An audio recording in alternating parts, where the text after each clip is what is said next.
बिस्मिल्लाहिर्रहमानिर्रहीम अस्सलाम वालेकुम। आज मैं आपके लिए रंग बिरंगे घर के बने हुए होम मेड मशरूब की रेसिपी लाई हूँ।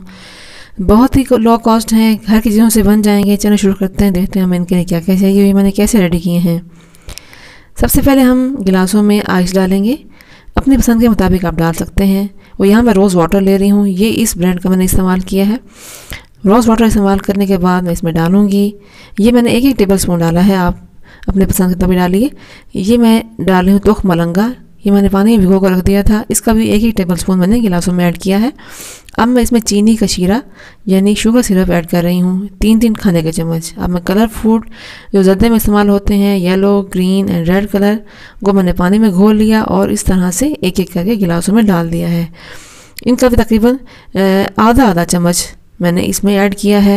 इसको मिक्स कर लेते हैं और बहुत ही ज़बरदस्त रिफ्रेशिंग ड्रिंक्स रेडी हैं, बहुत ही लो कॉस्ट हैं। आप ट्राई कीजिएगा, ईद के मेन्यू में अपने दस्तरखान में शामिल कीजिएगा। अपनी दुआ में याद रखिएगा। फ़ी अमानिल्लाह।